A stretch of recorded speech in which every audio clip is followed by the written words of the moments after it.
Il est quasiment 9 heures ce matin sur Direct Marché. Je reçois Marc Daguerre, Daguerre Trading, et on va faire un point sur le CAC 40. Alors, on a eu une très très belle séance. Ces dernières séances là ont été très belles sur le CAC 40 depuis évidemment l'annonce du quantitative easing par la BCE. On est à 4640, on a terminé là-dessus. Vous pensez que ça va continuer? Alors, bonjour Lucie. Oui, écoutez, ça fait une bonne dizaine de séances que le CAC monte, et effectivement, depuis l'annonce de la BCE, l'euphorie est de mise, et tant mieux, j'allais dire. Et je pense en effet que aujourd'hui, avec ce qui s'est passé la semaine dernière, je vois rien à moyen terme qui empêcherait le CAC d'aller sur les 5000 points, autour de la zone des 5000 points.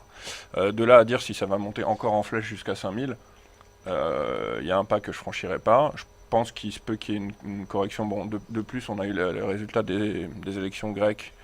Donc en fait, je pense que tout est plus ou moins pricé maintenant dans le marché. Euh, il peut y avoir une correction intermédiaire qui permettrait à certains de trouver des points d'entrée assez intéressants. Mais oui, je pense qu'aujourd'hui, techniquement en tout cas, il n'y a absolument rien qui puisse arrêter le CAC avant les 5000 Donc points là, pour par moi. exemple, pour vraiment du trading intraday, Oui, on pourrait donc privilégier un repli oui, pour après voilà, tabler oui. sur une hausse du CAC Tout 40. à fait. Je pense que tout à l'heure, j'écoutais Antoine qui disait que le futur était orienté à la baisse. Donc peut-être essayer de voir ce qui va se passer là aujourd'hui à l'ouverture. En revanche, je pense que la moindre tentative de reprise haussière véritable devrait permettre de rentrer en Mm. position. Alors C'est-à-dire qu'il ne là, faut on voit pas... pardon, Oui, je vous coupe, je vous en on prie. ouvre donc à Oui, 4623 points en oui. repli donc de 0,37%. Bon, effectivement, donc ce qui ne veut pas dire grand-chose, hein. Un Mm. repli de 0,37%, c'est même pas une digestion, c'est rien. Vous voyez là, je vous parle, on est déjà à 0,28. Donc faire attention, effectivement, ne pas s'emballer tout de suite si le CAC hésite, pour prendre le risque justement d'entrer au moment de la correction.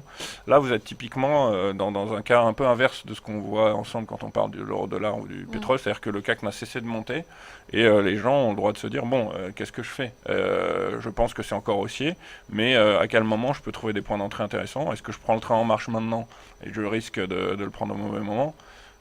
Donc bon, je resterai quand même prudent là sur du très court terme pour trouver les points d'entrée. En revanche, si vous avez une vision un peu plus long terme, quelques jours, oui, je pense que le CAC va rester haussier.